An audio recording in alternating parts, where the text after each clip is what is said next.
आद्यां वेद्यां च धीमहि बुद्धिं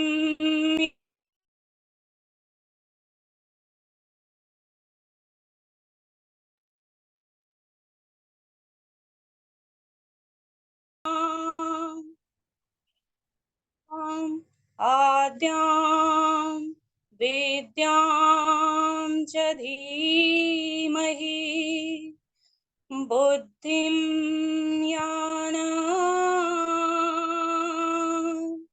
प्रचोदयात्।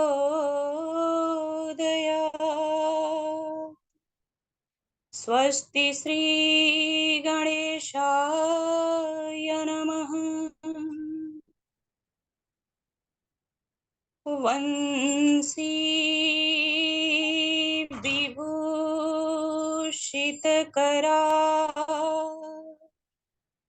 नवनीरदाभा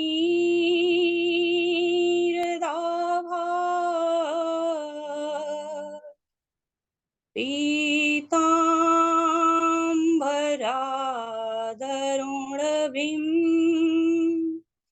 बफलाधरोष्ठा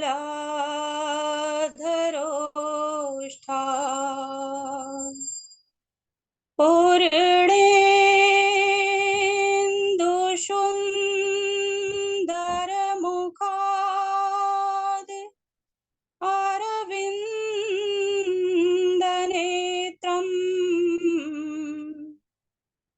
कृष्णात् परं किमपि तत्त्वमहं न जाने। कृष्णात् त्वदीय पदपङ्कजपञ्जरान्ते अद्यैव मे विशतु मानसराजहंस। प्राणप्रयाणसमये कफवातपित्तैः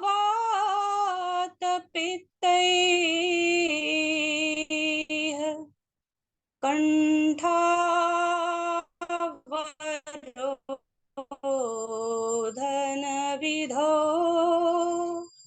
स्मरणं कुतस्ते।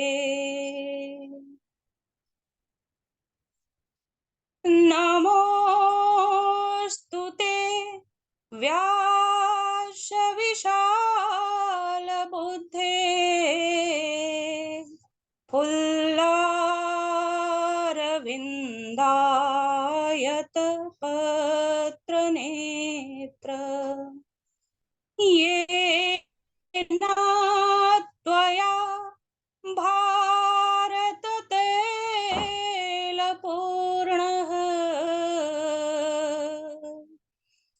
प्रज्वालितो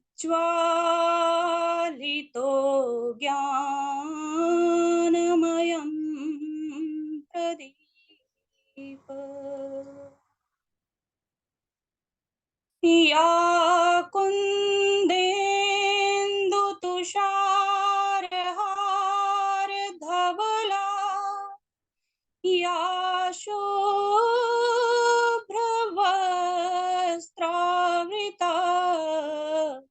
या वीणावरदण्डमण्डितकरा या श्वेतपद्मासना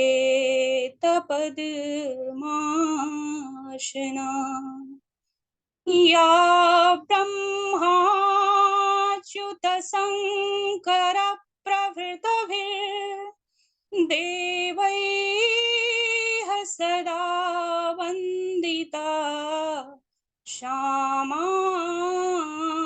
पातु सरस्वती भगवती निःशेषजाड्यापहा। रामाय रामभद्राय रामचन्द्राय चंद्राय वेधसे रघुनाथाय नाथाय सीताय पतये नमः। अंजनानंदनं वीरं जानकी शोकनाशनं कपीशमक्षहन्तारं वन्दे लंका भयङ्करम्। मूकं करोति वाचालं पंगुं लंघयते गिरिं यत्कृपातमहं वन्दे परमानन्दमाधवम्। गुरुर्ब्रह्मा गुरुर्विष्णु गुरुर्देवो महेश्वरः परं गुरुः साक्षात् परं ब्रह्म तस्मै श्री गुरवे नमः। तो बुद्धिहीन तनु जानिके सुमिरो पवन कुमार बल बुद्धि विद्या देहु महि हरहु कलेश विकार। भक्ति भक्त भगवंत गुरु चतुर नाम बपुएक इनके पद वंदन किए नाशत विघ्न अनेक नाशत विघ्न अनेक। बोलिए भगवान कृष्ण भगवान की जय। श्री राधा रानी की जय। सुखदेव जी भगवान की जय। वेद व्यास जी महाराज की जय। जमुने मैया की जय। सब संतन की जय। सभी गुरुओं की जय। श्री हनुमंत लाल जी महाराज की जय। गौ माता की जय। जय जय श्री राधे जय जय श्री राधे जय जय श्री राधे श्याम।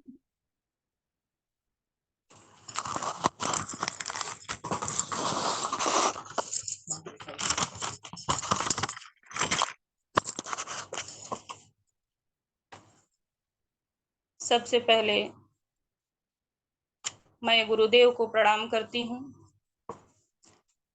अनंत कोटि ब्रह्मांड नायक अचिंत कल्याण कारक गुणगण निधान सर्वेश्वर सर्वाधिपति अकारण करुणा वरुणालय अकारण करुणा कारक सकल जन कल्य साप हारक परात्पर ब्रह्म अनंत कोटि कंदर्प दर्प दलन पटियान निर्गुण निराकार शकुण साकार करुणैक सिंधु सच्चिदानंद घन परमात्मा श्री कृष्ण एवं राधा रानी के युगल चरणा वृंदों में इस दासी का प्रणाम। समुपस्थित भगवत भक्त श्रोता कथानुरागी सज्जनों एवं भक्तिमयी भगिनी बांधवों, तुलसीदास जी कहते हैं सिया राम मैं सब जग जानी सिया राम मैं सब जग जानी करहूँ प्रणाम जोरी जुग पानी अर्थात हम सभी जीवों में उस राम और सीता के सजीवता को, जो परमात्मा हम सभी के अंदर आत्मा रूप में विद्यमान है, उस ईश्वर को मैं प्रणाम करती हूँ। हमारे गुरुजी को कोटि कोटि प्रणाम। बहुत प्रसन्नता की बात है कि भगवान की कृपा से और गुरुदेव की कृपा से सभी का कल्याण करने वाली भागवत कथा, सभी को भगवत प्राप्त कराने वाली यह भागवत कथा आज मुझे अपनी इस टूटी वाणी में सुनाने का अवसर प्राप्त हुआ है। कहते हैं कि किसी भी लक्ष्य को प्राप्त करने के लिए मनुष्य को एक संत, एक गुरु की आवश्यकता होती है। बाल्यावस्था में माँ के द्वारा शिक्षा दी जाती है और जब बालक धीरे धीरे बड़ा होता है तो गुरु के द्वारा उसे दिशा निर्देश दिया जाता है और भगवान भी इसकी स्वीकृति प्रदान करते हैं। गुरु गोविंद दो खड़े, काके लागों पाए, बलिहारी गुरु आपने, गोविंद दियो बताए। अर्थात गुरु का महत्व हमारे जीवन में विशेष है। तो गुरु की कृपा से ही हमें भगवत की प्राप्ति भी होती है। हम श्रीमद् भागवत कथा के दो फायदे हैं। प्रथम कि हम पुण्य के भागी होते हैं, अर्थात श्रीमद् भागवत रूपी कथा का रसपान करने से हम पुण्य के भागी तो होते ही हैं, और दूसरा लाभ यह है कि इससे हम दूसरों के हृदय में भी प्रसन्नता और आनंद की प्राप्ति कराते हैं। श्रीमद् भागवत कथा का महत्व। श्री कृष्ण ने पृथ्वी का जब त्याग किया, अपनी लीलाओं का विश्राम दिया, उसके 300 साल बाद सुखदेव मुनि ने यह कथा राजा परीक्षित को सुनाई।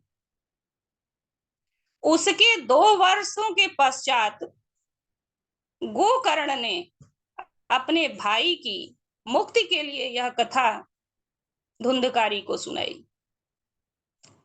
तत्पश्चात 300 वर्षों के बाद यह कथा सनत कुमारों ने देवर्षि नारद जी को सुनाई और उसके बाद यह कथा निरंतर चली आ रही है। श्रीमद् भागवत कोई साधारण ग्रंथ नहीं है।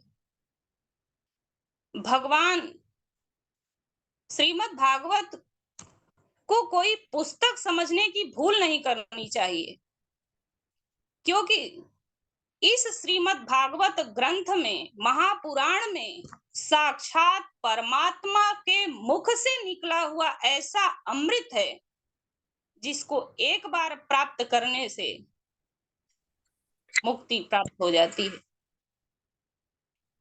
कहते हैं कि एक अमृत का कलश लेकर राजा परीक्षित को लालच देने के लिए इंद्र देवता भी आए थे, और एक अमृत तत्व यह भागवत रूपी कथा। तो उस अमृत का पान करने से अमृतत्व को प्राप्त करता है व्यक्ति, अमृतत्व को प्राप्त कर सकता है, परंतु इस भागवत रूपी कथा अमृत का रसपान करने से व्यक्ति साक्षात उस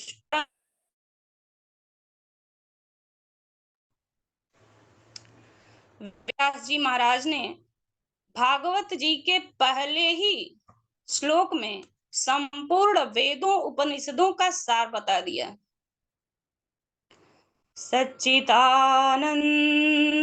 रूपाय विश्वोत्पत्त्यादि हेतवे तापत्र विनाशाय श्रीकृष्णाय वयं नुमः। श्रीकृष्णाय वयं नुमः।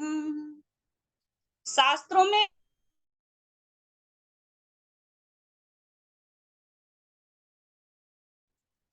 सत्य अर्थात सत्यता, सत्यता क्या होती है? जो कभी नहीं बदलता वही सत्य है, और ऐसा सत्य सिर्फ ईश्वर के अलावा और कुछ नहीं। ईश्वर एक ऐसा अटूट सत्य है जो कभी बदलता नहीं। झूठ बार बार बदलता है। एक झूठ को छिपाने के लिए हम 100 झूठ बोलते हैं, तो उसका क्रम बदलता रहता है, परंतु सत्य कभी नहीं बदलता। अर्थात भगवान ही सत्य है, क्योंकि आप हम जब पैदा नहीं हुए थे तब भी ईश्वर थे, हम और आप हैं तब भी ईश्वर हैं, और हम और आप इस धराधाम से चले जाएंगे तब भी ईश्वर रहेंगे। यह अटूट सत्य है। अर्थात भगवान का एक रूप सत्य सत्य।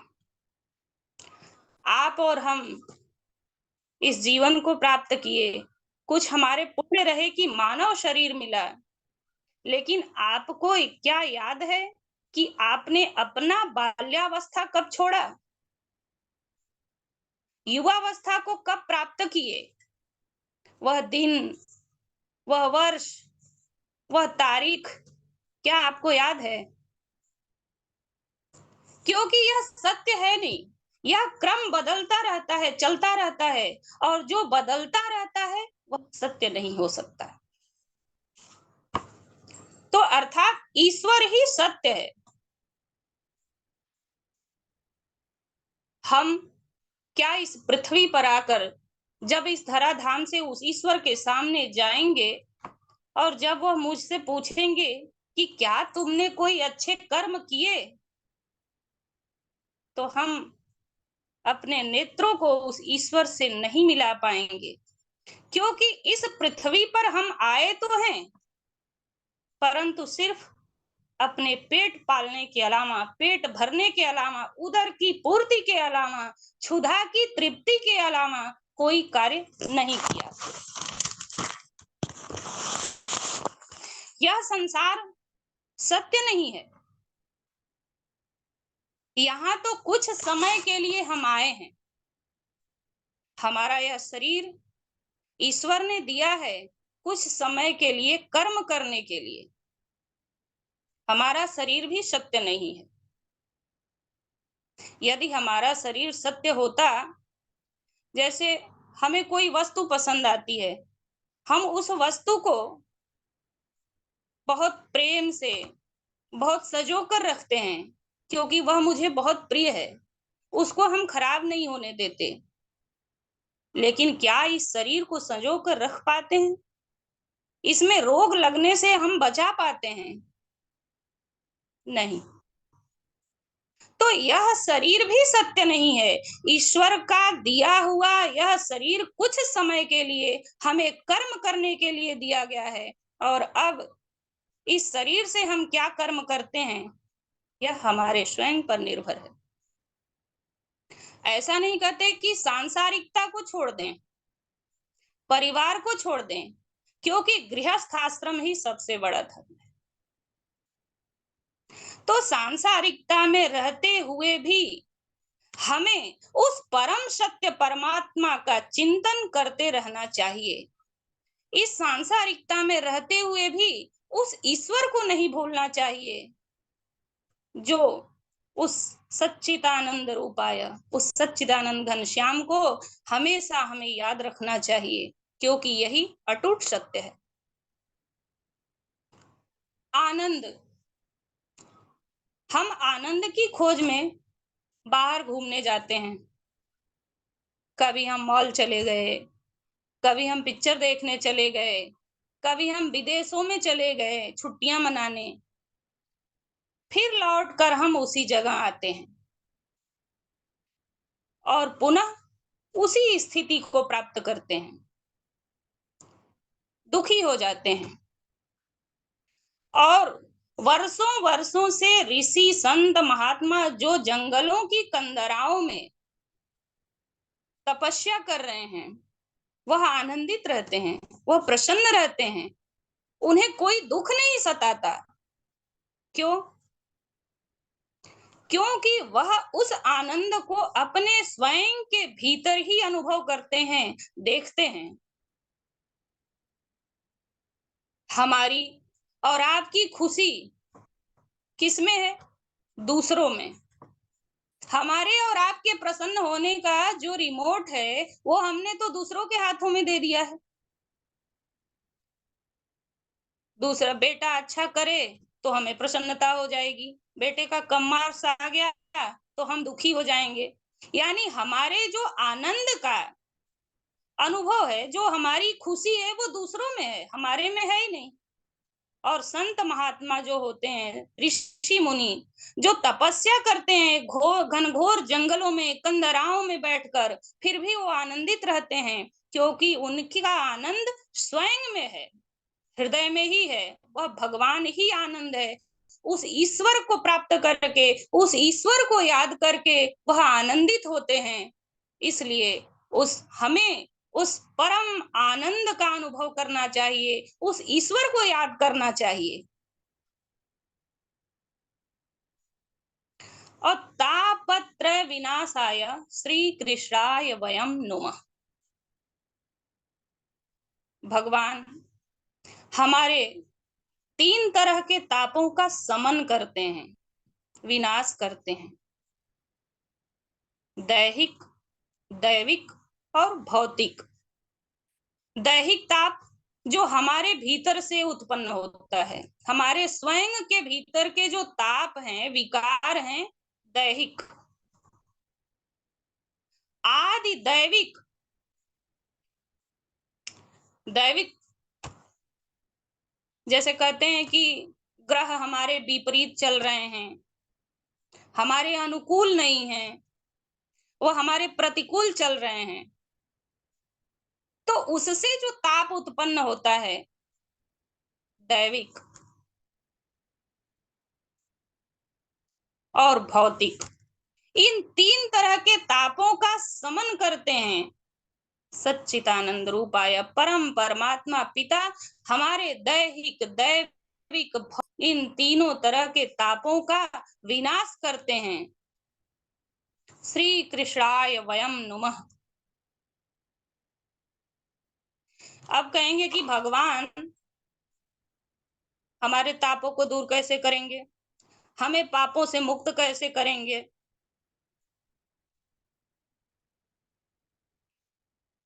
तो आप बताइए कि हमारे जीवन में जो सामान्य जीवन हम जी रहे हैं, उसमें यदि अपना कोई काम कराना हो, तो हम किसी व्यक्ति को कैसे प्रसन्न करते हैं?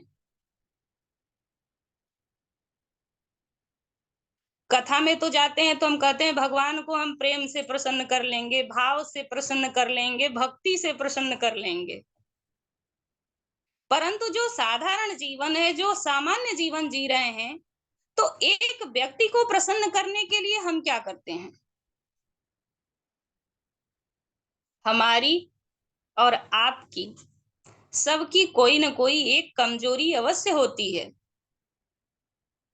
और हम उस व्यक्ति के कमजोरी को पकड़ लेते हैं और उसको कहते हैं तुम हमारा ये काम नहीं करोगे तो हम ये चीज बता देंगे। अब व्यक्ति को हम वश में कर लेते हैं उसकी एक कमजोरी से। अब आप पूछेंगे कि क्या ईश्वर की भी कमजोरी होती है कोई? भगवान की क्या कमजोरी होगी? वह तो सर्व अंतर्यामी है। तो हाँ, ईश्वर की एक बहुत बड़ी कमजोरी होती है, और वह ये होती है कि वह अपने भक्तों को कभी रोता हुआ नहीं देख सकते।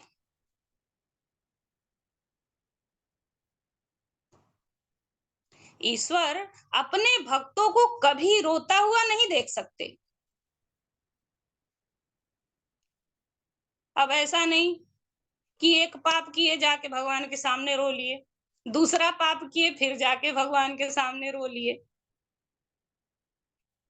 ईश्वर कहते हैं कि मेरा भक्त जब दयाद्र भाव से, जब करुण पुकार करते हुए उसके नेत्रों से अश्रु गिरने लगे, और वह कातर भाव में, आर्तता के भाव में मुझे करुण पुकार करके बुलाता है, तो मैं दौड़कर अपने भक्तों के पास चला जाता हूँ, क्योंकि मैं अपने भक्तों के आंखों में अश्रु नहीं देख सकता।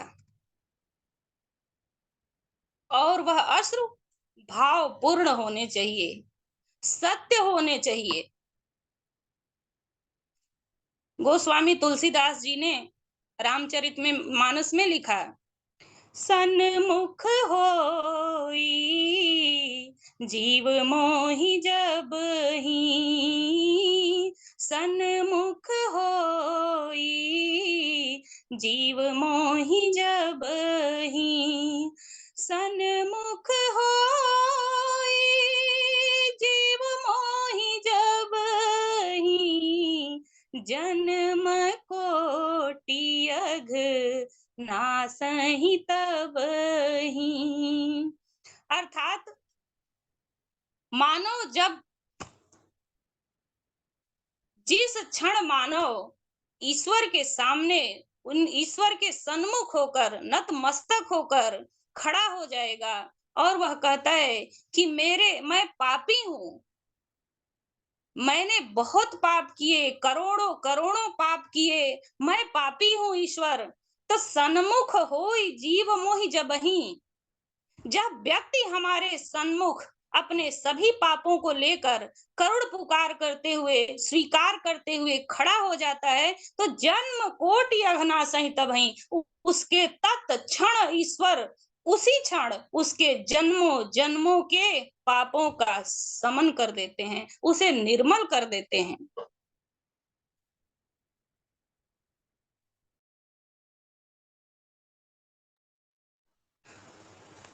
होनी चाहिए, सत्य होनी चाहिए।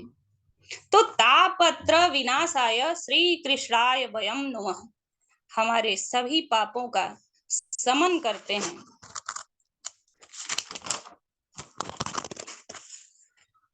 अब यह तो महात्म्य रहा।